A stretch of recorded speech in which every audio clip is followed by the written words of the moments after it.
everybody. What's up? Good morning. It's your friend Chase. Welcome to another episode of the Chase Jarvis Live Show here on Creative Live. You know, the show where I sit down with amazing humans and do everything I can to unpack their brains with the goal of helping you live your dreams in career, hobby, and life. My guest today, you know who he is because you click the RSVP button to be here, or you're on either his channel or my channel. It's been too long, my man. Jordan, welcome back to the show. It's been way too long. It There you are, has. looking good in purple with come on, man. Nice to see your happy face again. Welcome to the show. Likewise. You know, it's funny. I used to have a background like everyone else where I was like, let me get some books up there. And then I had a MacBook. But then I thought, what would Chase Jarvis do? He wouldn't have some sloppy ass background with like a staircase and some chairs and like some gym stuff on the floor. I'm going to put a nice background up, especially when I do his show. And then I come here and I'm like, thanks for even trying, Chase. Thanks for throwing this together. This is what makes this a good episode. Right. We're 20 seconds in. I'm with Larry King of podcasting, former Wall Street lawyer turned talk show host, social dynamic expert, which is how I originally met you. That's right. And obviously you built a really cool brand and an amazing podcast. So I want to, for those of you who don't know Jordan's work, he is a multifaceted entrepreneur. I've had the good fortune to be on his show when I launched my book, Creative Calling. But man, we've worked hard to get here. I'm very, very excited to have you on the show, regardless of my background. And I'm not going to judge purple. I'm just going to just leave it out there. But man, welcome to the show. Tell us a story for those who aren't familiar with your work, how you describe yourself and an early childhood experience or two that brought you to where you are right now. So right now I focus on interviewing amazing people, kind of like what you're doing right now. And the reason I honestly, the reason I started doing it, I promised myself I wouldn't laugh at my own jokes, and I just can't help it. You can tell I'm a dad now because all my jokes are garbage. Yeah. But the way this started was I thought, I'm teaching networking at my law school at this point, right? And the reason I'm doing that is because I figured I was going to get fired from the law firm where I worked if I didn't figure out how to bring in business. And now we know that as imposter syndrome, where you're like, I'm the person that slipped through the cracks. They're going to figure me out. How do I make myself scarce? What do I do? And I started to learn how to network and bring in business for the firm because that was what the partners said. Oh, if you want to stick around, if you want to bulletproof your career, you got to generate business for the firm. You don't just keep your head down and work hard because people will pass you. So I took those Dale Carnegie networking classes. I took these. I don't even think there were online learning platforms like Creative Live back then. I mean, certainly not Creative Live, but I don't think there was anything to learn online back then. I think you learned online via DVD. They mailed you a disc and you Yes. put it in a machine. Yeah. Yeah. If you're even had a DVD player back then. And that started to become me teaching networking at bars. And then it was like, well, all the people that want to learn networking from the law school, all the guys were like, I don't need this. Networking is for old people. And all the women were like, we need this because the law, especially corporate law, it's a boys' club. We need to stick together. We need to figure this out. And that's what got me teaching. That's what got me learning social dynamics. That's what got me interviewing people as well, because I knew I couldn't provide all the content myself because, I mean, who can? Who has that much? Yep. And then I thought, I really like this. It's kind of like being a radio talk show host, which I wanted to do when I was a kid, except now I can do it in this new thing called podcasting. This is 2006. And I'm really enjoying this. Too bad I went to law school instead of broadcasting school. But now it all makes sense, right? Because back then you had to be put on the radio. You had to be put on a platform. You had to get a creative job by, I don't know, folding tripods or whatever for 5 years. Now you can put yourself on. And that's kind of like, I know that's a lot of what you teach at Creative Live. It's like, hey, you don't have to be somebody who is blessed by who's the on a Wintour or whatever to like take photos of people and put them up online or in magazines or edit them or learn these skills. Like you can learn this stuff yourself. You can put yourself on, you build your platform, and then suddenly one day you wake up and Chase Jarvis is talking to you and you go, I have made it, apparently. Like there's people interested in what I'm doing. Who knew? I didn't know this could be my thing, and here it is. Well, that you have made it for yourself from law to here. I think what I want to excavate just a little bit is why lawyer in the first place? And was it actually, did you believe in your heart that lawyering was the right thing to do? And then when you landed, did you find it? Or did you know all along you were scared to disappoint mom and dad and, career counsel and friend, and have a lower quote social status because you didn't want to be a lawyer, doctor, whatever, etc. And because the reason I ask this question, you know it because we've talked before, but right now there are thousands of people listening and or watching who are asking themselves the same question. And you decided not to trade this one precious life to do what everybody else wanted, but I know it wasn't easy because you started out as a Wall Street lawyer. So Yeah. help me understand this. It is a good thing to excavate, and also I'm stealing the word excavate because that's a great word for digging down into something. The reason I went to law school was, and I put like, there's like no way to sugarcoat this. The only reason I went was because after graduating from the University of Michigan with a degree in like speaking multiple languages, by that point at age 24 or whatever it was when I graduated, I was like, hey, I worked for the Department of State. I worked at the embassy in Panama. I speak English and Spanish and Serbo-Croatian and German. Like, I am highly qualified. And I had no clue how to get a job, no effing clue. And my girlfriend was like, hey, why don't you try and get like a holdover job at some place nearby in Ann Arbor? And so I started applying to places, and I was like, let me just apply to places like, Best Buy. And I'm applying to Best Buy, and I'm going through like round 2 of interviews. They're like, we're thinking about hiring you. You're competing with a few people for this position. And I was like, great. What I want to build computers. I can do customer service. They were like, yeah, no, everyone starts off in music. You're going to be selling CDs. And I go, but my friend's little brother, he's 17. He's a sophomore in high school. He works in music. And they're like, yeah, he's going to mentor you for the first few months or a year in that position. And then you can move up. And I was like, what are you talking about? He's 17. He just got his driver's license, like, what are you talking about? I'm going to be mentored by this kid. And part of it was ego because I was older and I had, but the rest of it was fucking debt, man. Yeah. Like, I have $68,000 to pay back. I can't make $7.25 an hour, like this isn't going to work. And then I thought, okay, I don't know how to get a regular job. I don't even know where to start. No one taught us that in school. Hopefully they're teaching that now. I doubt it. And then a bunch of people said, why don't you just apply to graduate schools? And then, of course, like your aunt who's a gym teacher is like, well, you like to argue, so you should just be a lawyer, which is that's not based in reality. But I thought, okay, fine. I'll give that a shot. And I applied to law schools, got into a bunch, got scholarships to a bunch. And I thought, well, that's a good sign, right? Like, if I can get in, I should go. And then I got into Michigan law, did not get a scholarship, by the way, to Michigan law. But that's a good law school. It was like top 10 or something in the whole country at the time. And all of my dad's lawyer friends were like, oh my, if you got into that school, that's like getting into, I don't know, Harvard Medical School or something, probably, if you're a doctor or close to it. You quote unquote have to go.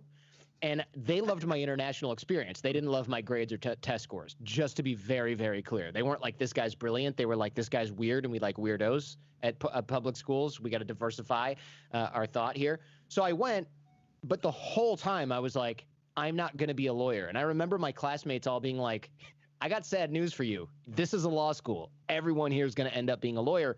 And all of these career people that came in to talk to us, they were like, how many of you think you're not going to be a lawyer? And like 3 hands went up, and they were like, come talk to me in 3 years when you have $128,000 worth of debt. You're all going to become lawyers. And they were totally right. You're idealistic up until the second year. You get an internship at a Wall Street law firm. They pay you $30,000 to eat fish and oysters and go see frickin' Blue Man Group over the summer. And you go, yeah, I'm doing this, at least until I pay my debt. And so that's what I did. I got that job. Luckily, it was a pretty cool set of guys.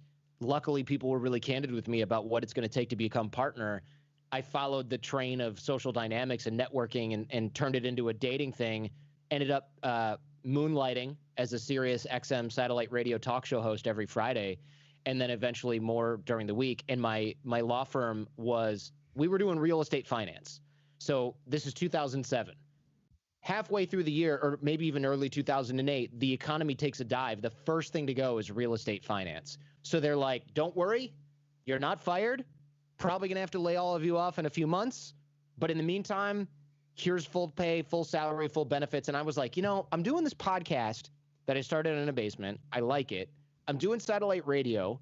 People are doing phone coaching with me, or they're trying to like pay me money to train them. I don't know much about that, but I'm going to try and figure that out. Do I want to go and get another law job that I don't want just to continue making the same amount of money? Or am I going to pull that like now or never? My friends, this is what inspired, this is so goofy. One of my friends goes, you know what? We're all getting fired.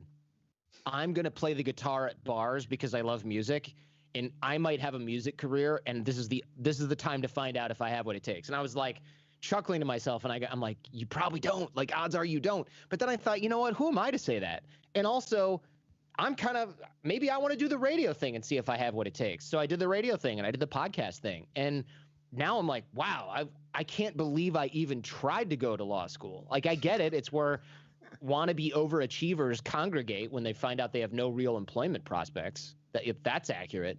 But the idea that I could do something creative never fostered in me as a kid, never fostered in most of us as a kid. I'm not special in my neglect or self-neglect of my creative pursuits, but also I never thought of myself as a creative person.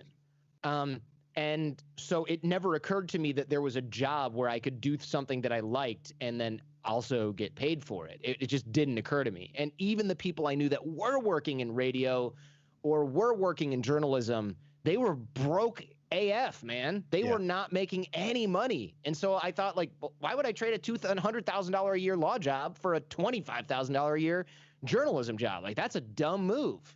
I didn't know you could do both and make money doing both. They neglected to tell me that there was a position like the Larry King of podcasting, as Inc. wrote, or like that podcasting was a thing, or that radio could be lucrative. Because truthfully, man, this, photography is your thing. The top 1% probably make a bunch of money. The rest of the people, they work at other places to make their living, and they do photography as a hobby. So it was a good bet that I wasn't going to be able to monetize the thing that I loved. Now you don't have to wait for somebody to put you on. Like I said before, you can put yourself on, which increases the odds. You're no longer rolling the dice and hoping that somebody picks your card, right? That's mixed metaphor, but you get me. Yep. Now you're going, I don't have to roll the dice. I'm carving my own dice. There are 6 sides to this die, and I'm carving a 6 on every single side, right? I'm gonna be fine. But you couldn't do that before. And so you and I kind of came up during this time where you either got really effing lucky or you were super freaking talented. Now you can be a hard worker and build your talent and build your skill, and you have a reasonable chance of success. A pretty good one, honestly, just given the amount of time, if you're willing to zoom out long enough on the timeline. I think you just hit the nail on the head there in that last sentence. Is most people, if they are doing the thing for you, podcasting, or for someone else who's listening as a designer or an entrepreneur or whatever, if you can zoom out a little bit and say, cool, I'm going to put one foot in front of the other and do this at first as a hobby, and then as a side hustle, and then as that's actually, I would say, maybe not the preferred because people are impatient, but that's actually the most realistic. And I actually do the same thing. I don't know. I mean, it sounds like it for you. There was a little moonlighting, and then there was the thing. Most people think you're like, Tony Robbins says, burn the boats. So I burned, I put a second mortgage on my house, quit my job, and I'm all in. Ask Richard Branson, and say, this idea of all in is actually really stupid.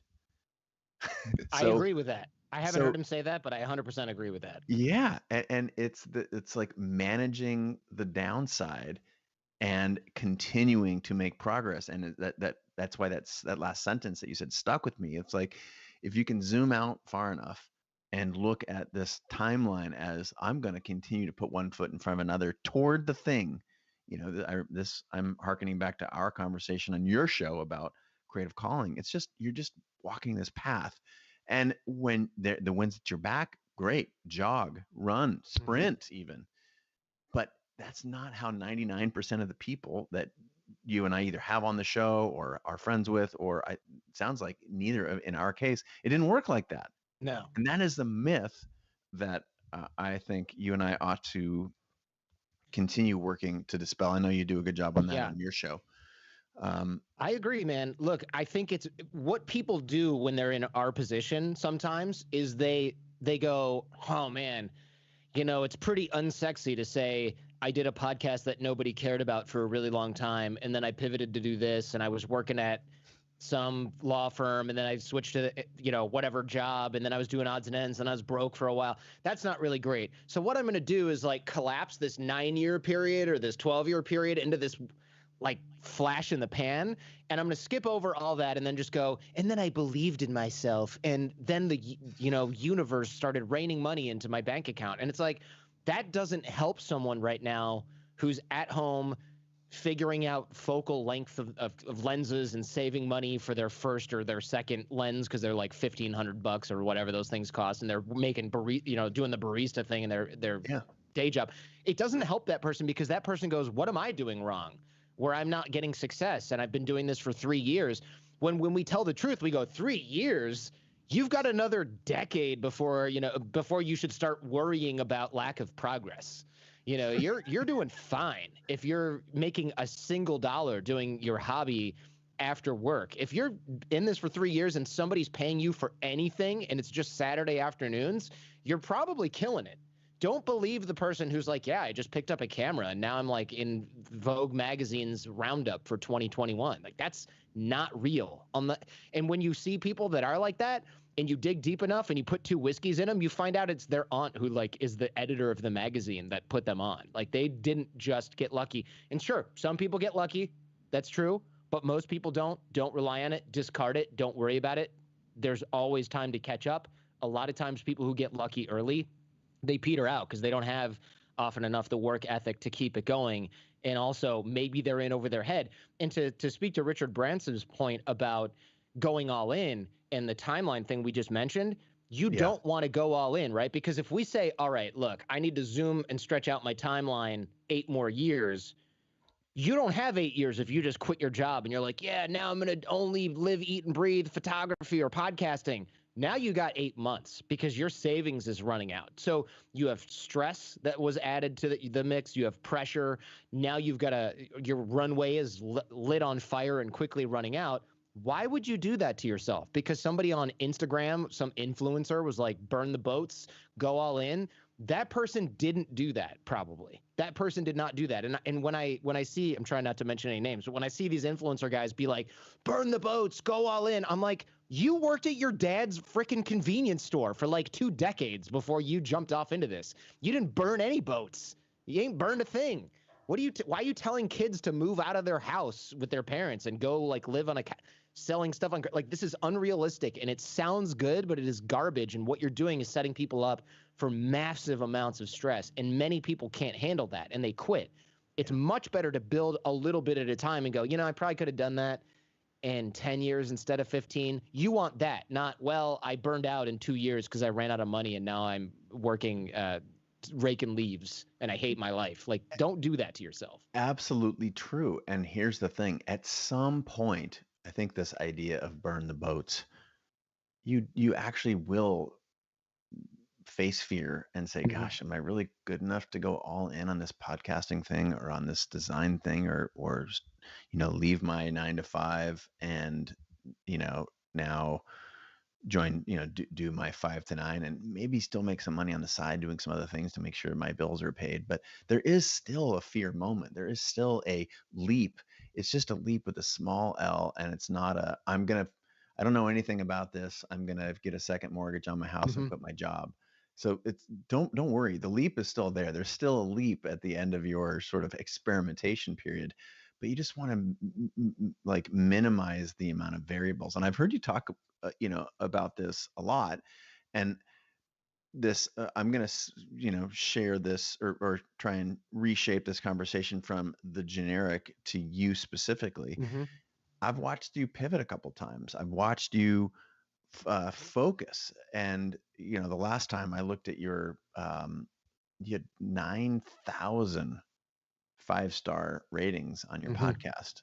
and it was in the top 10 in self-development.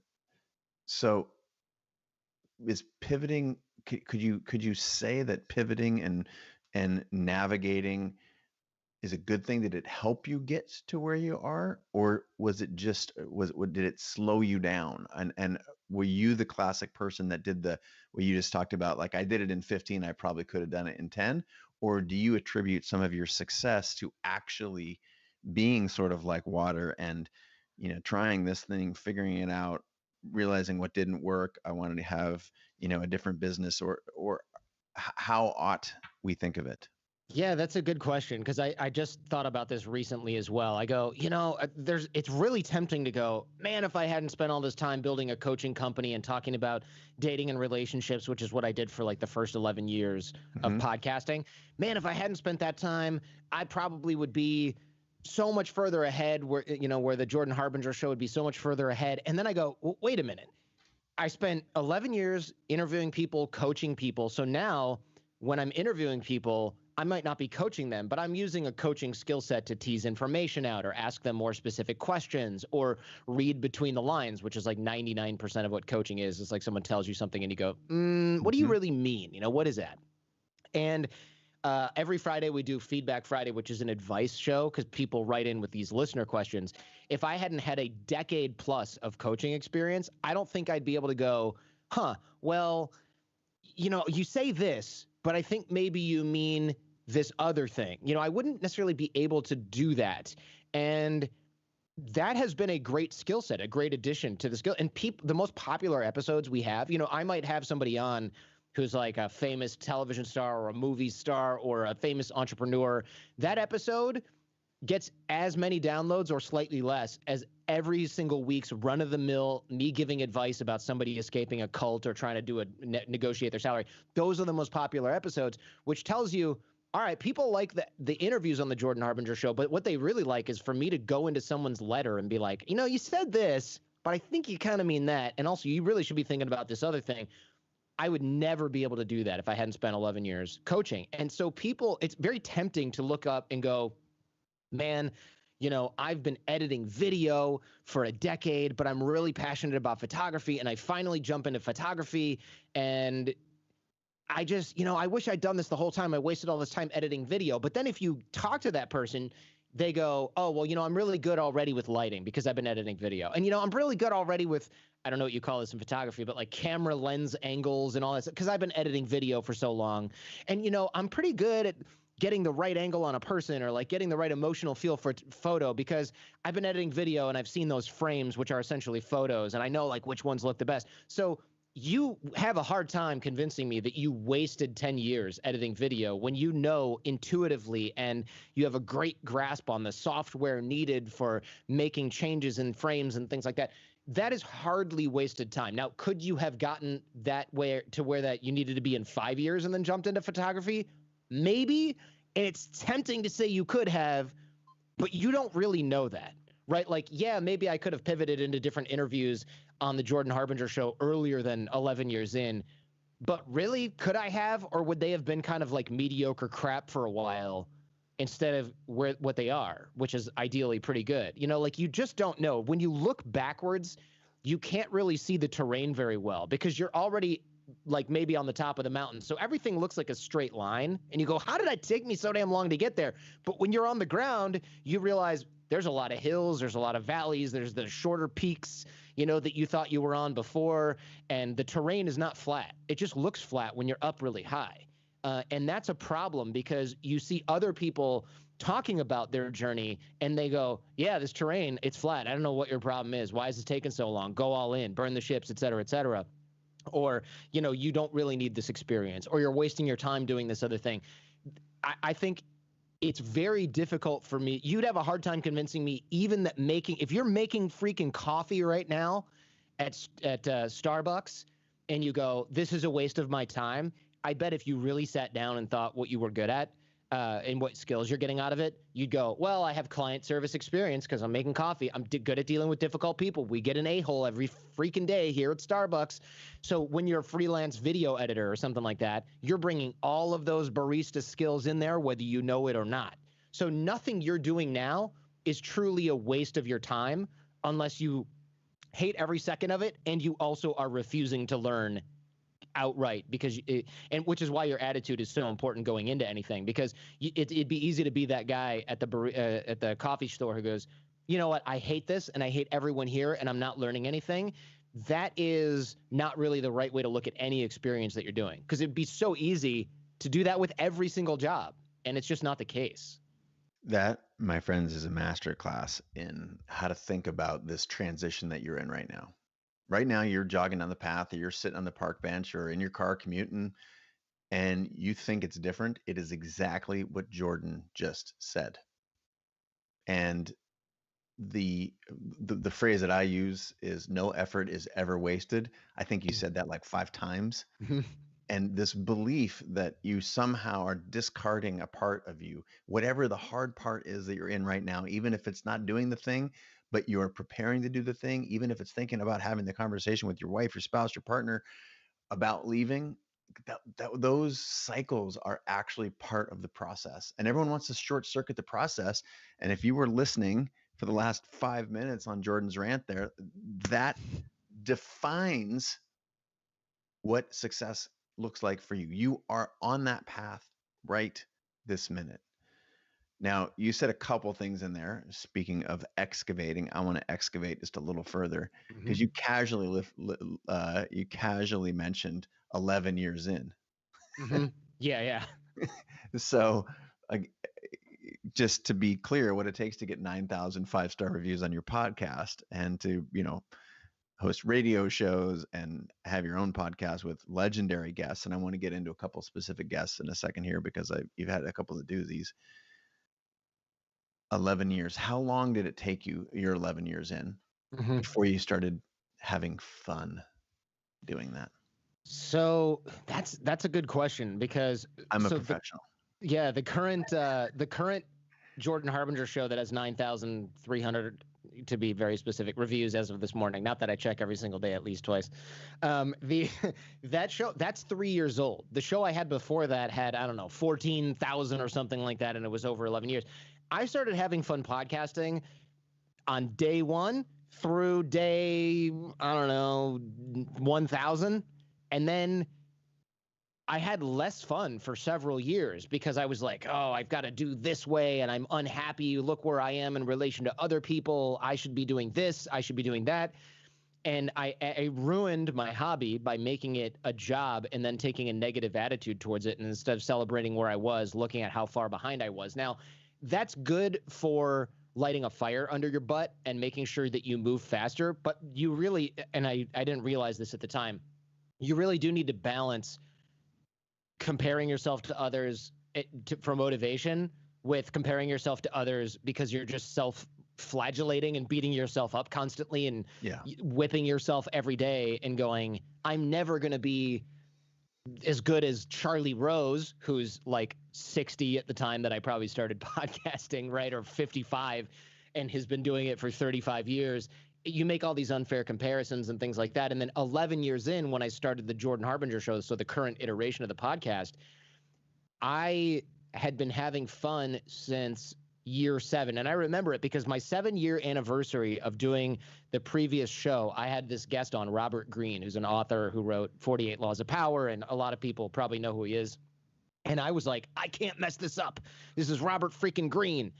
And I got all new equipment and I worked to learn the equipment, and then I read his whole book, and then I read his other book. And these things are like 600 freaking pages long. It's Robert Greene. He doesn't write 200 pagers, So I'm taking notes. They are dense. They are dense books too. They're dense. You can't mess with these. These are not like, oh, here's a really long story. It's like, no. This is like 600 pages, and half of it, the end is footnotes, and that's 200 more pages. So I read these books, took a bunch of notes, did the interview. And at the end, I said, thank you so much. This was really good. And he goes, why did this take so long? We've been talking by email for like 5 years. And I said, I didn't want to mess it up. You're a really good author. I didn't want to waste your time. And he said, I've done a lot of media, and this is one of the best interviews that I've ever done. This is 7 years into me doing the show. So that told me, well, if Robert Greene says that it was good, then I'm probably pretty good at this. And I remember sitting there and going, I have to do everything different. And I told my girlfriend at the time, now wife, Her name's Jen. I go, Jen, Robert Greene said this is one of the better interviews that he's done. She goes, well, what did you do different? I go, well, I read all the books and I took all the notes. And she goes, you probably should start doing that for every episode of your show. And I went, I can't read the book for every author that comes on the show. I can't prep like that. And she goes, okay, I mean, I guess it's just a choice on which shows you want to do that for and which shows you don't. And then I remember sitting down and going, I have a choice whether I want to do this really, really well every single time and work really hard, or just do crappy ones and then do some good ones. I can't keep lying to myself and telling me that I can go 15%, 20% effort and get 100% results. And she goes, yeah, I mean, you used to brag about how you don't need to read the book because you can wing it and everybody's like down with that. And I go, yep, I'm faking it. And even if not everybody knows, if I'm the only person that knows, I'm not like respecting the craft, to put it in kind of an overly poetic way. If I really want to fulfill my potential as an interviewer, journalist, whatever you want to call it, I actually have to put the work in. Surprise, surprise. Like, that's how that works. So I started from that point on. I was like, I have to read every book from every person that comes on the show. I have to do like 10 hours of prep for every guest on the Jordan Harbinger Show. And if I'm 2-3 hours in and I go, this is boring, shoot me, I have to cancel that interview because I'm not going to do a good show. And this is what true professionals do. They probably throw out 1,000 photographs. They say, this was a crap session and the lighting sucked. And you delete 45 hours worth of work and planning and airfare and hotel and model fees or whatever and location fees. You throw that crap in the garbage because it's not your best work or it's not good enough to put your name on it. And when I started doing that, I realized this is actually way more fun, because every time I do a show, or almost, I'm like up against that curve where I go, this is good. And I did something better this time. And I got a really good interview out of Chase Jarvis. And he liked it because he was smiling and laughing. And like the producer in the sound booth, who's not a guy that just works for me, came out and was like, wow, that was good. I like this Chase Jarvis guy. And then wants to talk about the content. Like, that's how you know you did a good job. I remember there was a spot when I wasn't having fun, and I wish I didn't have to admit this right now, but I would be like checking my email during the interview. You could hear me typing. The person would say something and I'd go, cool. So, and then I look at my like the list of questions I had before, and I go, so tell me the story about how you got interested in photography. You know, I was just checked out, man. And I hated it. And the reason isn't because I didn't like podcasting or interviewing. It's because I wasn't challenging myself, and I wasn't in that like red line zone where you're in like the top 10% of your own ability. Forget everyone else's ability. Totally. You want to be in that like top 10%, top 5% of your own ability. So if you do a photo shoot and everything sucks, but you're like, lighting, man, I crushed the lighting. It was so good. Look at that lighting. Too bad the model sucks and my shots were off and the angles are weird and I used the wrong lens. But like the lighting, you can take that victory and you can be like, I'm getting better at this. And then you delete everything because it's not that good. But like you know you're getting better at it. That crap is fun. Like, that's fun, right? Yeah. Not having a celebrity on, that's a treat. But the fun is getting better at the craft. Like, not getting a famous person to stand next to you for an hour. Like, that's a treat. That's it. You should just rewind that last section if you're watching right now or listening on your walk, because again, the two absolute missiles just hit you right in the temple as you're walking down your little path right now or in your commute. The fewer truths have been spoken in that amount of time in the last whatever 8 minutes. And I want to review. Fun. You had fun at the beginning because you were doing the thing that no one thought you could do, or you weren't sure, and you felt like you were kind of getting away with it. You were getting better. You were engaged. And then you flatlined because you realized that you were good enough to keep playing, but you weren't actually challenging yourself. There's a flatline period where you're checking your email during interviews, not preparing, bragging that you don't have to prepare. You get called out by your then girlfriend, now wife, Jen. And isn't it amazing to have people in your world that can call you on your shit? Like, yeah. And like, how much do you owe Jen for your current level of happiness and success and fulfillment? Because she's like, I don't know, I just doesn't sound like what we said the other day. And there's, you're saying one thing and doing another, and then you double down and you are comparing yourself to what you are capable of, and you know what you are capable of inside your head and heart more than others do.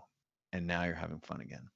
Exactly. Yeah. I think you said something that made that made me think, right? You have to have people around you to call you out on your shit, but also you have to be able to do that to yourself. Because there's a lot of folks that will there's a lot of people that get into that. I don't know if it's a creative rut or whatever you want to call it, but let's say that you are a musician and the first day you play your first piano gig or whatever, you're like, wow, I can't believe I'm getting paid to play the piano. I'm doing this on the weekends. I do it after work. Like now I'm getting paid to play the piano. This is great. And then as you become, let's say you become a professional pianist and you're playing in a jazz bar, there's going to be a certain time where you go, I don't want to go to the bar. It smells in there and I'm tired. But you go there and you play the piano, but you're not really, you might have a smile on your face because you have to, but you're kind of just like, let that tip jar fill up and get me the F out of here. That's fine to have a day like that. But when you start doing that all the time, that's bad for you. It's bad for your creativity. It's bad for your mental health. You're stuck. You're stuck. Yeah. But then if you go, there's these players that do these. I don't know anything about the piano, but there's these players that play, I don't know, let's say they play 1.5 times faster than everyone else. And it's got this great energy, but I don't know how to do that. And then you start taking lessons from some amazing jazz pianist over Skype for $50 an hour. And he's like, no, you got to move. The way you do it is you move your hands faster, whatever. That's the obvious solution, right? To playing the piano faster. And he gives you some techniques. And then you're going to this jazz bar and you're like, I'm going to try that. And you try it. And then you start to get it. And you're like, hell yeah, I'm getting it. Now you go there and you look forward to going there because you go, I'm going to try that one song that's faster that I kind of always messed up before. And you can even say to the audience, hey, all right, I'm going to try a song. And this is a fast song. And I almost never get it right. Let's see if I get it right. But if I mess up, no laughing. And everyone sort of like laughs and claps and says, you can do it, right? And you play that song and you get it. And you know when you get it because you smile to yourself and the audience is going crazy because they figured that that's the part that you never get and you're stoked. Now you're having so much fun again. Why? Not because the people are cheering for you, not because you just have this new skill, but because you challenged yourself and you jumped over a hurdle that you thought was too high for you. You're in the same smelly ass bar. There's still sticky crap beer on the floor. Your tip jar is still weak AF because it's a college area. Nobody has any money, right? The only thing that changed was you and the way that you're attacking this creative pursuit.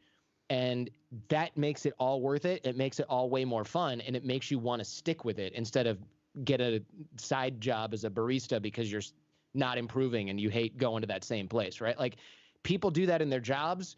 And it doesn't matter if you're in a creative pursuit or you're an accountant or a lawyer. You can challenge yourself and you can get in that sort of like that red zone that top 10% of most people in my career, my field can't do this. Those are the areas that you attack. And if you do that 2 or 3 times, you're skill stacking, right? You might never be in the top 1% piano, photography, podcasting. You might never get there. But what if you're in the top 10% of each of those? Not many people are in the top 10% in 2, 3 different areas. They're not. So that now you're on to now you're one of the only people in the world that has qualifications in those 3 areas. If you can combine those, now you can make that top 1% money. See, that is just so much wisdom there. And I've forgotten, I'm like so attentive to your storytelling right now that we are live. And if you've just been scrolling by in your social feed, you stop listening. I'm Chase Jarvis here with Jordan Harbinger, discussing his career and specifically the most recent 10 years, let's call it 7 years, with the Jordan Harbinger Show. And thank you for being so truthful. Like this is, we got people tuning in from all over the world. We got a bunch of different countries. And some questions are starting to stack up. And for the first moment that I've really scrolled through them, there are a couple of really good ones. And I want to take a second and acknowledge the people who are tuning in live from around the world. Sanchari Sen from YouTube Live has a question I want to open with, and that is, how do you keep going when it seems no one around you is paying attention to your work, even when you're putting yourself out there? How do you stop feeling that you're pathetic at your craft because of that? You probably want to hit this too, but there's a big difference between being good at something and being good at marketing something. There are a lot of people that are really good at social media and showing that they have fun stuff on YouTube. Let's just use YouTube because this is such an easy, like low hanging fruit. Some of the most popular YouTubers, they jump on tables full of food. They blow things up with Diet Coke and Altoids or Mentos or whatever. They jump out of closets Right now, and scare someone's people. trying to do it with Altoids, and it's not working. Yeah, they're like, this is not, Jordan's a liar. I bought a lot of Altoids. I want my money back. There's a lot. Actually, Altoids might work. I bet they do. Yeah, they probably do. I don't know.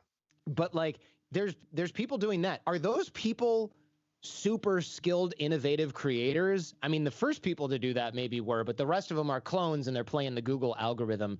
Those people are getting paid, probably. They're doing okay. They don't have a quote unquote real job because they're making that sweet Diet Coke Mentos money on YouTube. That's not necessarily a craft that's going to make somebody super happy. But if you are really dope at flower arranging, but there's not really a market for it that you're addressing because you're just like uploading it to the internet and the algorithm hasn't blessed you, and you have 18 followers on Instagram because you don't know how to market it, that has nothing to do with your ability as a creator. So decouple the marketing ability from your craft or creative ability. Now, you may have to learn how to market. You may have to learn how to get more experience getting your work out there. But don't for 1 second confuse, am I good at this? When you're asking yourself, am I good at this? Don't look to the amount of clicks you have to decide that, because this is Google's algorithm, YouTube's algorithm saying who is popular, right? There are dogs that have more followers on Instagram than I will ever have on any platform, on all my platforms combined. Paris Hilton's dogs. Are they great at anything? Debatably not really, but there's an addressable market there. Now, it would be pretty damn depressing if I decided that I had to be more popular than whoever the algorithm favored that day in order to value my own work. So you should be leveling up where you are in your craft all the time, and you should be dipping your toes in and working on the marketing stuff, but don't for 1 second confuse those two and think that they're the same thing. Because people who do that, they're depressed AF when they don't have the following they want because they think they're not good at something. And then when they are popular, they think that they're good at something, but they're not doing shit. They're putting Mentos in freaking Diet Coke bottles. There is no skill to that after a while, right? That's it. You're deluding yourself in both at both points on that spectrum, right? When you're bad at it and when you're good at it. You're lying to yourself on both of those points. Where do you want to be, right? You don't want to be anywhere on that spectrum. You want to have two separate grading scales, one for the craft and one for the marketing. And it's okay to be not good at both, frankly, as long as you're improving. Yeah, I think that last thing is important, as long as you're improving. And look, this idea, success is alchemy, right? It's two parts this, one part leg of newt, eye of hawk, you know, in a weird, there's timing, I mean, here we are, online learning is having its day in the sun. I've been digging this ditch for 10 years. Yeah. So there are external forces, but making your own dice, to the point that you made earlier, stacking the deck in your favor. There's all kinds of metaphors that I think we could reach back to. But this idea of always getting better, of comparing yourself to what you're capable of, hopefully, that was a fantastic answer to Sanchari Sen's question. Another question, because we're live and as soon as you go to the audience, then a lot more questions come in. So I'm going to ask questions. All right. Travis Johnson on Facebook asks, how are you telling people that, for example, you didn't want to air their podcast interview if you noticed that it wasn't a high enough quality? And I'm going to expand the footprint of that question for a little bit. How much of your success has been, or could you attribute to having tough conversations, either with other people or I'm going to include with yourself? Oh yeah. First of all, having tough conversations with yourself. That was like the example that I gave when I talked to Jen in year 7. I'm on year 14 now. So 7 years ago, I said, "Can I continue to not really read the books and still do good?" And she's like, "You can do okay." And I was like, "Do I want to just do okay?" That was a tough conversation because it was like I have to rearrange my whole life so that I read more. And at the time, I was not a reader. Now I'm a reader, but back then I was like, "Oh, this is brutal." I had to come up with different habits. I had to rearrange my time.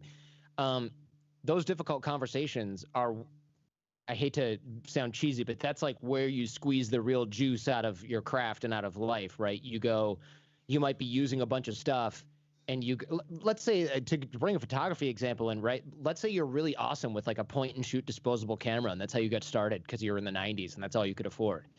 And you're using these film cameras, and then your grandfather gives you his old, I don't know, Pentax or whatever, and you're using that, and you're like, "I'm so good at this."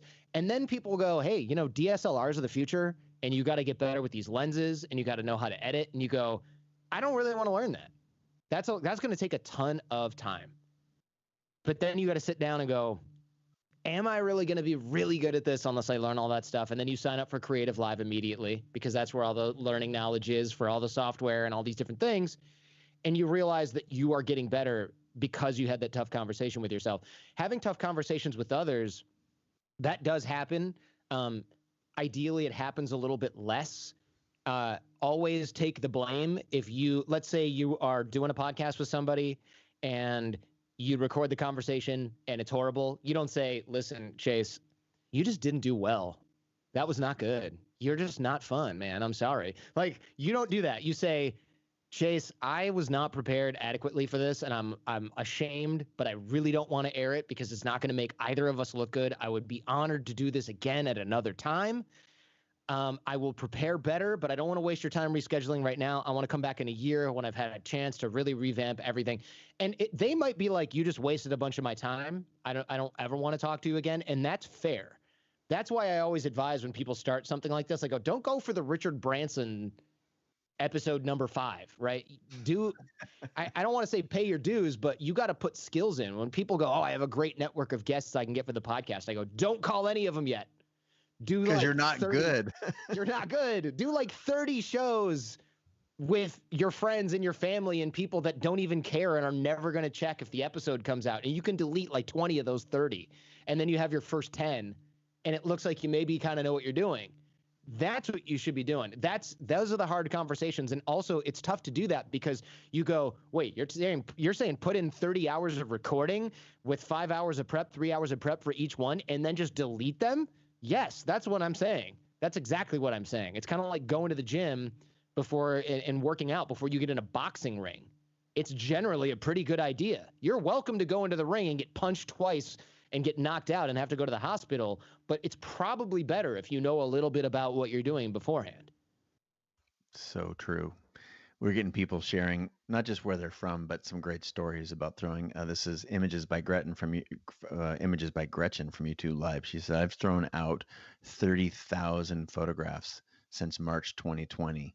Oh, wow. Imagine how many you got to take to throw 30,000 of them away. Right. And that's because she was forced during COVID to take the time to actually look and do the work, to edit her own work. This concept of self-truth seems like, and I've read a bunch of, speaking of prep, I've read a bunch of interviews, and it seems like there's this theme of freedom. I'm going to quote a line from a Forbes conversation.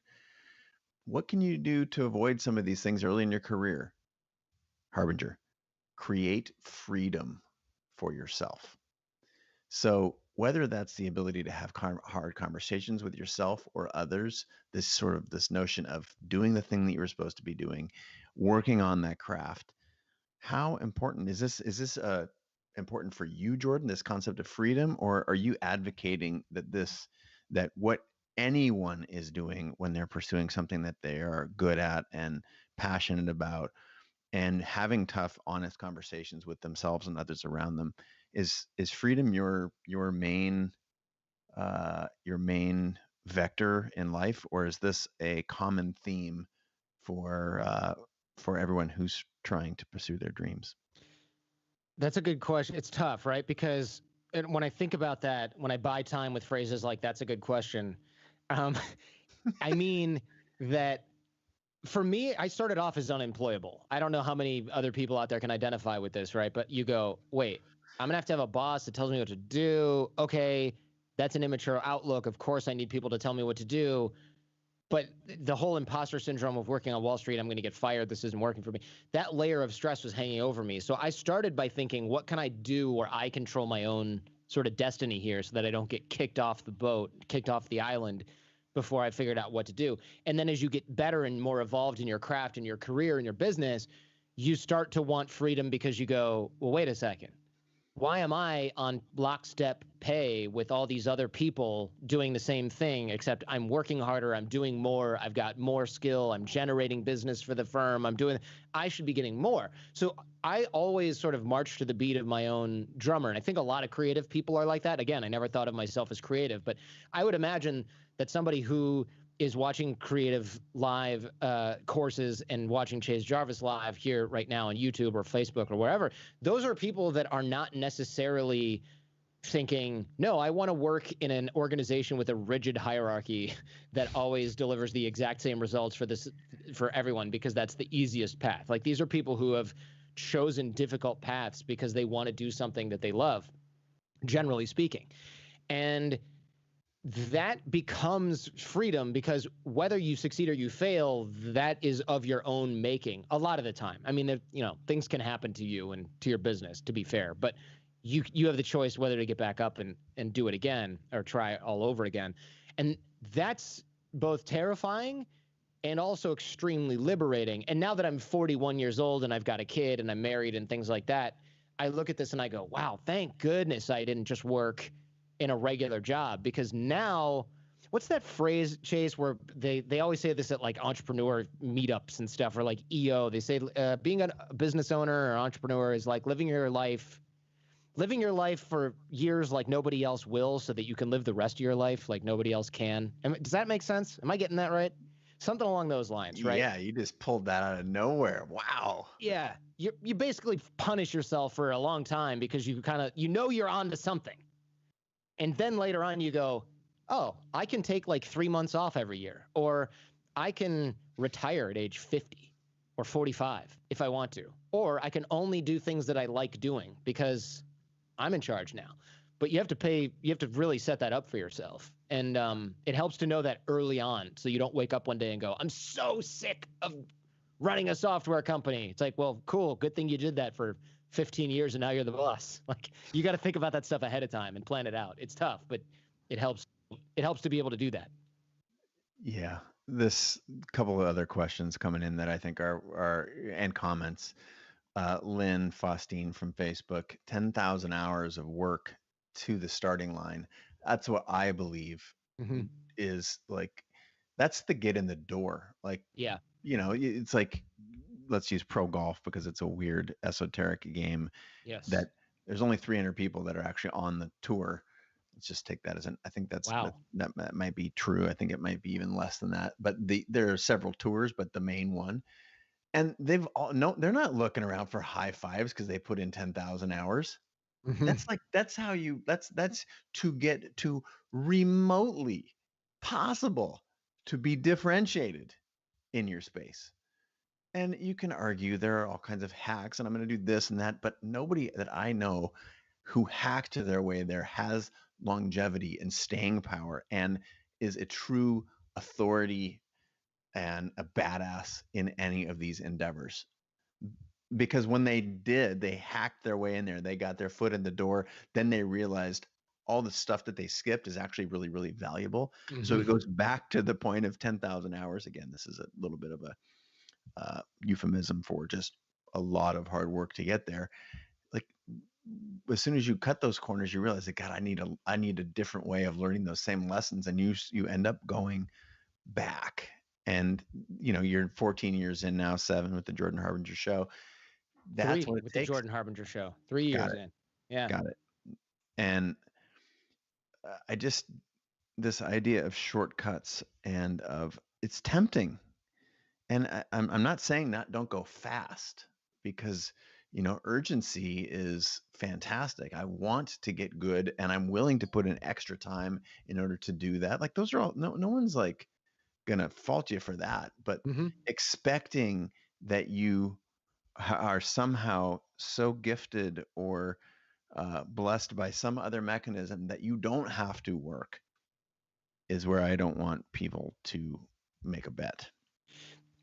That's a really good point. A lot of people will say, it, on that same token, right? There's people that think they're entitled to success, but there's also a lot of people that think that they don't have to do the hard stuff the closer they get to a certain level of success, right? And it's kind of like the analogy I always use is like really fit people. You'll never meet one that goes, "Oh no, I don't have to work out anymore. I'm really fit. I don't need to do that anymore." Right? That's ridiculous, right? The person who has a six pack and can do 58 pull-ups and runs marathons, they're always working out and working on their skill set and learning how to run better and their foot heel strike or whatever. There's there's a lot of folks like that in creative spaces where they go, yeah, I used to work really hard on this, and they kind of float in the middle of things. And I was watching this documentary called Tiger on HBO. Have you seen it? It's about Tiger Woods. I haven't, but I've heard that it is an important watch, so it's on my list. It's good, and I don't care about golf at all or sports at all, but I really enjoyed it. And they were talking about there's a guy he really wanted to beat. I can't remember the guy's name at all. It was like Phil Mickelson or something. I could even be getting the wrong guy. Mickelson, but Mickelson. Close. Good job. Yeah, yep. I was going to say that, and I thought that can't be it. It has to be Mickelson. I know a lot about golf, right? So it might have been that guy, but they said Tiger looked down on him because he was really talented, but he never really put in the work. And he thought, man, what a waste. This guy could have been so much better than he was, but he was merely talented and really didn't put in the work. And this is like a world champion golfer who probably makes like $40 million a year playing golf, and he's not good. And Tiger looks down at him and goes, this guy's not that great. He's merely talented. I was talking to somebody about interviewing and talk show hosts, and I used to work at Sirius XM, as I mentioned before, and Howard Stern is there, and he was on the same floor as me.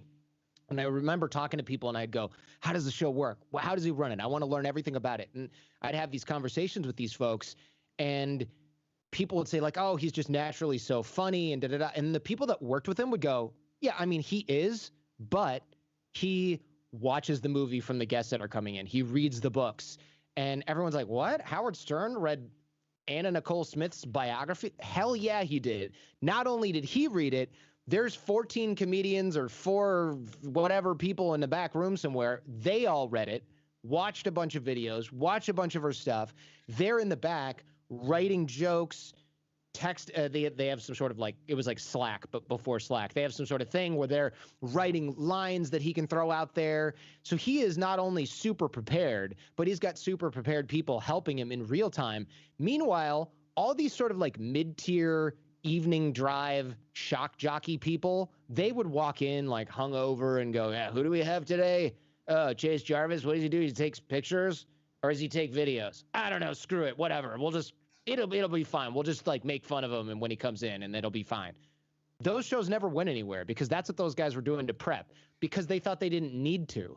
Meanwhile, Howard Stern, with his like $100 million a year contract, is like, everybody get off your ass and read this book by tomorrow. I already did. Well, also, here's 3 movies you have to watch by tomorrow. That's a demanding job. So when you're new, you prepare a bunch, right? You work your ass off, and then in the middle, you slack. And then if you ever get to the top, it's because you went, shoot, I got to do all that stuff that I wasn't doing before, right? Tiger Woods was at the driving range all the time. He reworked his swing like a decade or whatever into his career. Why would you start reworking your swing when you're already the best in the world? Because he knew there was another level, and he had to unlearn everything and start over to get to that level that nobody else was at. You have to do that with every craft. So brilliant. So true. The people that I have, that I'm close with that are world's top performers, constant reanalysis, re-engaging their strengths and weaknesses, truth tellers about their own work, about what they see in the world. And that's just not the casual, that takes a serious stomach. That is not a stomach for someone who does not want to be the best. And if you're looking to emulate some of the characteristics and the attributes of the people who are world-class performers, that is a recommended great place to start, is like never being willing. And that's the cool thing. Go back to that. If you can play the long view, like it's not about how do I have the best podcast in 2 weeks, or how do I get my startup out the door and get funding in 2 months or anythings. It's about like, what can I do that I want to do for a long time because it brings me so much joy, the process, and how can I always be improving even when I do find that combination of success and fulfillment.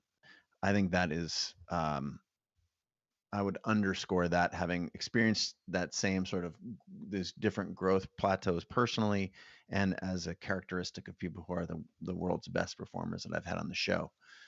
Couple good other comments and questions coming in. I'm going to go back to Sanchari for a second. Said thanks for taking his question. And I wish that sometimes the top creators could share works from their first 5 years of the journey. And my response is most of that stuff is out there if you can look far enough. So my question to you, Jordan, is what were the early examples of your work that are still out there in the internet that you would steer people toward in order to demonstrate how far you've come, and that you're a living example of lifelong learning? There are that are still out there. It's hard to say because a lot of the stuff up until 3 years ago with the Jordan Harbinger Show has been removed. I occasionally re-air old stuff, and what's great about that is people will say, "Oh, it sounded a little bit like the other person had a microphone problem, or you had a microphone problem," and I go, "No, the truth is." I recorded that using like my MacBook keyboard microphone in an echoey room, and my producer had to clamp down on the compression so much that it didn't sound like we were in a bathtub. So now it sounds like we're underwater instead. And like bad audio quality, bad microphones, or using studio microphones in a non-studio environment and things like that. And it's there's a lot of that stuff out there. And I now I'm like, you know what? I'll just say in the beginning, this is an old episode. You don't have to remaster it so perfectly. People will understand.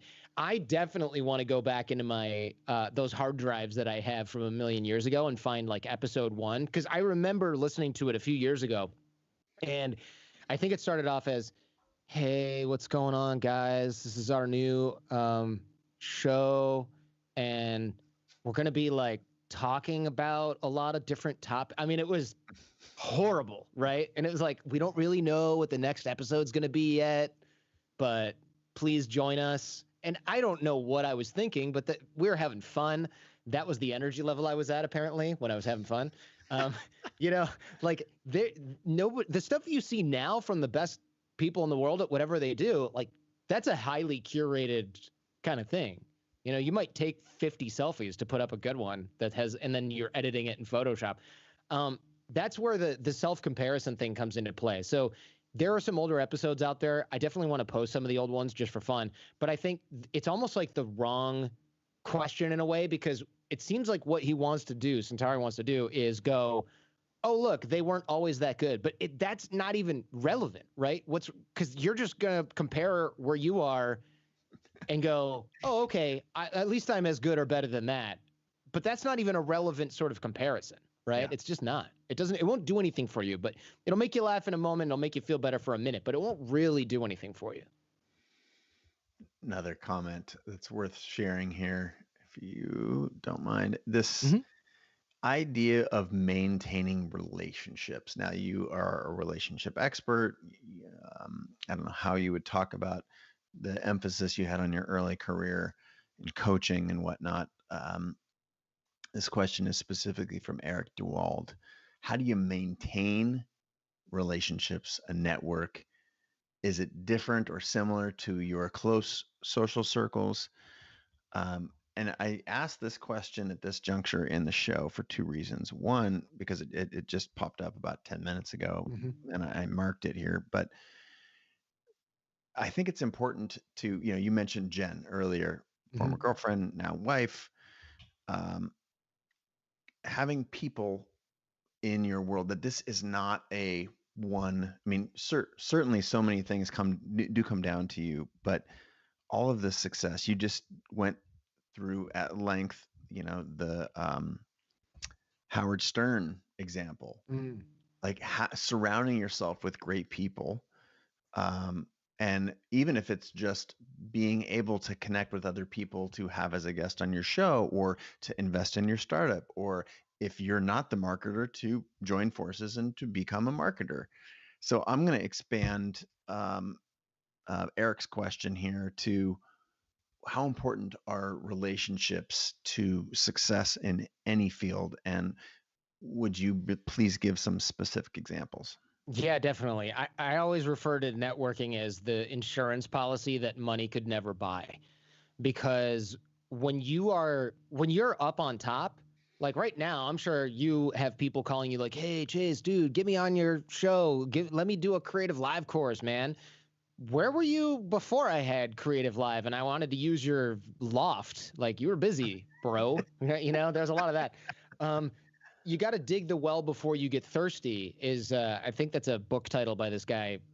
I want to say like Harvey McKinney, some sort of self-helpy type dude from the 90s. Dig the well before you get thirsty. And I say that a lot because you can't really make relationships when you need them. It's very difficult to do that. When somebody reaches out to you after 8 years and you haven't talked to them and you went to college with them or something like that, if they pop up, you're like, is it going to be Herbalife or Scientology? Like, what are you trying to sell me? What are you trying to get me into? I don't know. I'm a little bit suspicious. What's going on here? But if you reach out to somebody and they're suspicious of you and you say, hey, I've just done a bad job of keeping my network and my relationships, and you were always a really smart dude, and I kind of want to keep that going, and I kind of want to get back in touch, I might still be suspicious, but I'll talk to you for a second. And then you pop back up in 3 months, 6 months, check in again, tell me what's going on with you. I tell you a little bit about what's going on with me. All right, I'm less suspicious. Then, a year later, you pop back in. Hey, I noticed you did this show. I listened to this, and here's what I'm doing, and it's kind of interesting. Here's a picture of my kid. Cool. I'm not suspicious anymore. Then, we do that for a while. And then in 2 years, you come back and you go, hey, so the last 6 months I've been doing this graphic design thing, and I was wondering if you knew anybody that needed graphic design work. Now I'm not like, aha, you've been buttering me up for 18 months to ask me for a favor. That's ridiculous. Now I'm going to go, oh, yeah, let me see what your portfolio looks like. And let me see if anybody asks me for this type of stuff. And I'm happy to refer you. If you do that at scale, you're generating trust. You're re-engaging your relationship. So the drills and exercises that I recommend people do, I have a free course on this, and I'll give away well, it's free, so the whole thing is giving away. But it's just special for everyone who's watching the show today. Special right. free thing that he gives to everybody else. No, that's available forever. I would love for you to. What is this thing you're talking about? So it's called 6-minute networking because 5-minute networking was already taken, and and it only takes like 4 minutes a day. But 4-minute networking, who's gonna believe that? So if you go to jordanharbinger.com/course, it's there. It's free. You don't have to put in credit card info or any of that crap. It's not like tricky free. It's just free. And one of the drills in there is I call it layoff lifelines, because it's like, all right, imagine your business blows up or implodes, not doing well. You get laid off tomorrow. Who are the 15 people that you're going to call? Your buddy from high school who runs a company, your friend's dad who is a successful entrepreneur, your neighbor who used to be this really successful restaurant owner that you haven't talked to because you moved. Make a list of those people. You lost a relationship with them. You haven't kept in touch. They're your weak and dormant ties, right? Or at least your dormant ties in your network. Reach out to them before you need something, because they're going to go, Herbalife or Scientology, right? But then you're just kicking the rust off. You're creating that relationship again. You're literally admitting, hey, I moved and I never really reached back out to you. That was a mistake. I hope you're still running that successful restaurant. I'd love an update. Here's what I'm doing. Here's a picture of my kid. I don't really want anything other than to rekindle this because you're a super smart person, and I want more people like that in my orbit. Do that. You will be pleasantly surprised at how many people reach back out and go, hey, I wondered what happened to you. I was just telling my wife the other day that we wondered what you were doing and if you'd never gotten married and had a kid, that kind of thing. Re-engage those weak and dormant ties. That'll sort of teach you that people do want to hear from you. And the other thing that I always do is I open my phone up every day around 10 a.m. Pacific, I open up the text messaging app.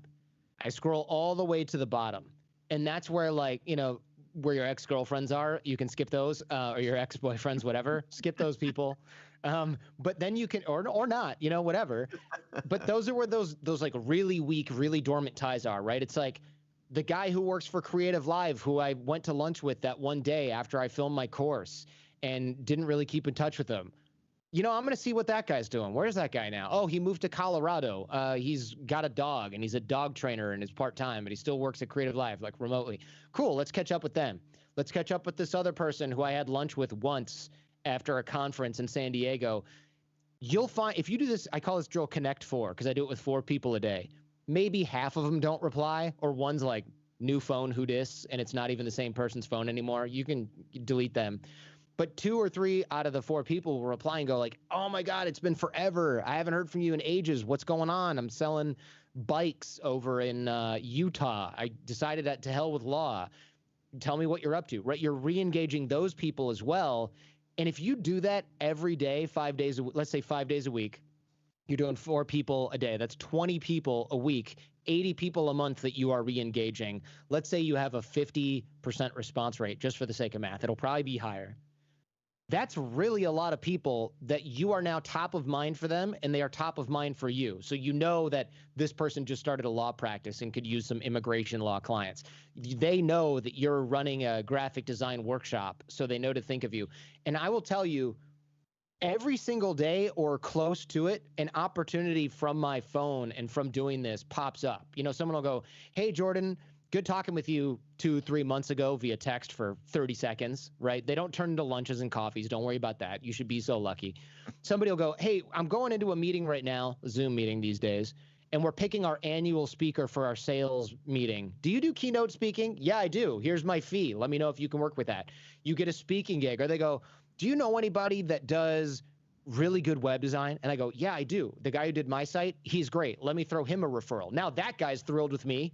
And you're thrilled with me. I'm built some social capital, some referral currency, because I texted people at the bottom of my phone, time I would normally be wasting on freaking TikTok, social media, Instagram, scrolling through cat photos. You're now putting that time to work. And it takes almost no time to do this, right? You're just doing this every day. It takes literally like 5-6 minutes. And you're getting opportunities. You're getting opportunities to help other people, which is just, if not more important, as helping yourself.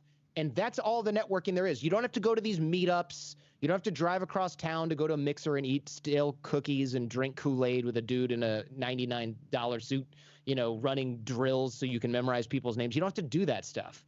You can just do this sort of consistent daily habit that creates more space for you to maintain relationships with others. You don't have to spend $8,000 to go to fancy events to network and mingle. You can just use your existing connections and slowly build over time. You're far more likely to go to the gym for 20 minutes a day, 4 or 5 days a week, than you are to go to the gym once every other month and have fitness results come out of that, right?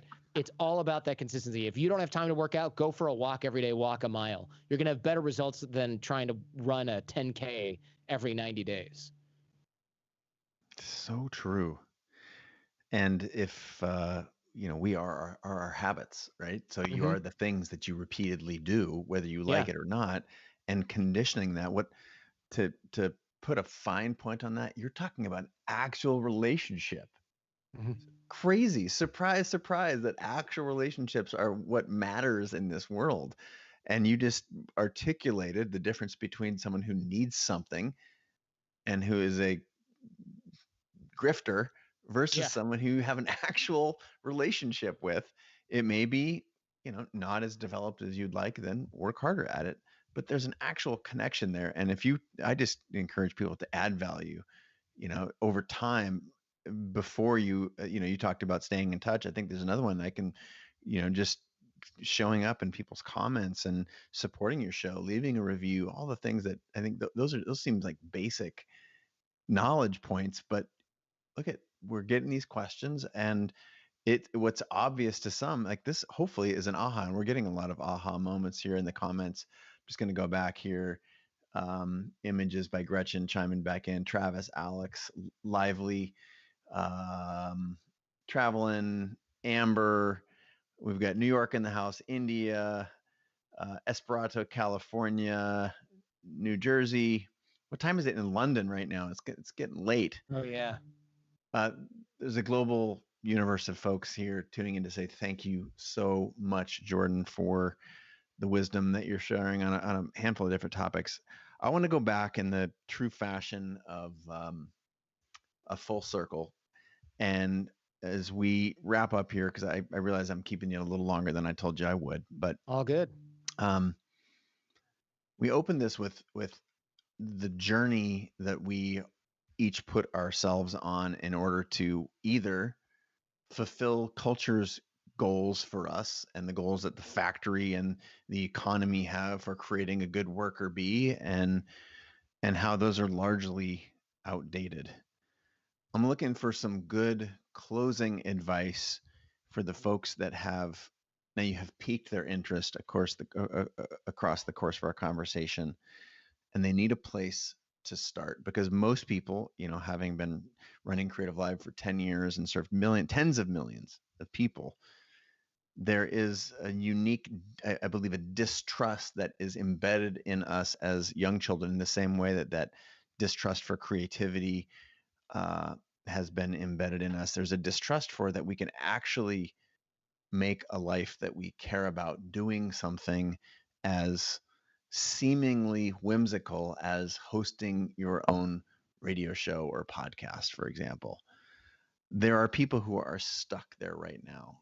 You've captured their hearts and their minds across the last hour and 20 minutes. What's the advice that you're going to send them off with? Because if we got more people to do the things that they were supposed to be doing in the world, it would be a better place. But you need to get them started. I'm going to ask you right now, would you please help them get started? What would you say? Ooh, it's tough to think about where everyone should start at the same time. That's fair. That's a good. But I will say that the best ideas and the best, whether it's marketing or creativity, has always come from, well, there's this, you ever see Glenn Ross? It's like a movie about sales guys, and it's like, always be closing, ABC. You know that guy? Of course. It's a famous scene. That's right. Yeah. It's Alec Baldwin. Coffee is for closers. Right. Sit down if you haven't made $10,000 today, selling this, like, first prize is a car, the second prize is a set of steak knives, third prize is you're fired, or something like that. It's a sales contest. And he's saying ABC, always be closing. And I would say always be ABG, right? Always be giving or always be generous. The best ideas that I've gotten, the best collaboration that I've been able to do, the best sort of like relationships that I've built in my life have come not from me going, how do I get what I want out of this? You're generally aimed in that direction, right? But it's, how do I help other people get what they want, build what they want to build, and build that referral currency, and then just let it be known that this is what I'm aiming at. If you do that enough, people are starting to pave the way for you, right? Like if I say, man, I really want to be a graphic designer, but I'm working at a cafe right now making lattes. If I help enough people get what they want and help them build what they're wanting to build, and I'm not saying make a bunch of free crap for people, right? I'm saying help them find a dentist, if you know one in the area and that person just moved there. Help them avoid living in a bad neighborhood. These are all real things, by the way, that happened to me when I moved to LA. Somebody helped me find a dentist when I had a toothache and I didn't have insurance, and there was this pre-Uber, needed it to be in my neighborhood. This guy who was working at a coffee shop, he gave me his portfolio. He told me that he was trying to be a graphic designer. He had helped me find a dentist, his aunt, in the area. And I said, I owe you one, man. He's like, I'm just trying to be a graphic designer. I didn't have anything for him. Probably, I say 4 days later, could have easily been a month later. I don't know. It's been a long time. Somebody reached out and said, hey, who did your website at jordanharbinger.com? And I said, well, this was done in-house. A friend of mine did it for me. But there's a guy, he's hungry because he's making lattes right now. He's a graphic designer. His portfolio looks like this. Let me know if you want an intro. And she said, frankly, I'm desperate right now, and this portfolio looks pretty good. So, yeah, introduce me. This guy got an $80,000 a year full-time job doing all of her client websites, all of her design, all of it across the board for her whole company, because he helped me find a dentist on Facebook. Now, I've never met that guy in my life, in real life. He was just a random dude who'd followed the podcast and happened to befriend me on Facebook. This is probably 11 years ago now. So imagine if he had been looking only for what's in it for him. He would go, well, this guy's not going to hire me, so what do I give a crap about helping him find a dentist? That's not what I'm after. I'm trying to get a job here. And if I were just Googling dentists, I never would have posted and said, hey, somebody help me with this. Does anybody know a good dentist in this area? This was me not knowing what was over the horizon. And I always say, ABG, always be giving, always help others, always be generous, whatever you want to say. But you don't know what opportunities are over the horizon. You can't know who's going to be able to help you and who you're going to be able to help to generate referral currency. So you should stop trying to figure out what's in it for you and just be as generous as you can afford to be with as many people as you can afford to be generous with. Because those opportunities that are over the horizon, you by definition, you don't know where they are or that they are out there. So if you continually help other people get what they want, you're continually on the lookout, you're doing that ABG thing, those people will start to come back. Even if only 1 in 100 people can help you back, that's fine, because this is very scalable, right? You could do it 100 times a week, 100 times a month. All you need is 1 or 2 people out of that 100 to help you back. And you've built a great life and a great career for yourself. Man, you look young, but you are wise. I drink a lot of antioxidant shakes, keep the skin smooth. It has been such a treat to have you on the show, man. There's a handful of things I wanted to cover and didn't get to, so that just means there's going to be another episode around the corner featuring Jordan Harbinger. Jordan, thank you so much for being on the show. Let's steer people. You've dropped a couple of several wisdom bombs, but a couple of places that people can be in contact with your work. Obviously, I'm steering everyone to the show. And if the show has had an impact on you, Jordan's show, that is, leave another review, because he looks at them every day and he will see your name next to the review twice a day. He said that already. No, but where is there some other guideposts that you would point us towards to stay connected to your work? Yeah, look, the Jordan Harbinger Show is the podcast, of course. I'm at Jordan Harbinger on Twitter, on Instagram. I answer my DMs on on those platforms, every platform I check. And also, look, I'm Jordan at jordanharbinger.com. I think one of the things that I like to say sets me apart is I really do engage with everyone. I don't necessarily have time to give your podcast a listen or consult for free or whatever. I want to be clear, but I will always talk with everyone, because I don't know, I don't want to get too philosophical, but if you're creating art or anything that resembles art, you're kind of only as good as the people that want to consume that. So I always cringe when people who create things are too good to talk to the people that consume them. I'm kind of like, what are you doing? Who are you creating for, man? Your mom? And yes, yourself, but like other people matter. So I'm always available for people to reach out. Test me. Test him. Well, if you want to be great, take it from someone who's great at their craft. Congratulations on the show. Thank you. Again, 10,000 reviews on your second or third endeavor that you're in. It's a great treat to have you on the show, and you've made some more fans, and people are clapping and raising the roof and tapping on their keys. Nice. And Steve and Leonard and Alex and Sandra and Jessica, and shouts out from around the world. Thanks so much for being on the show. And again, I bid everyone who's watching, and you as well, my dear friend Jordan, I bid you all adieu.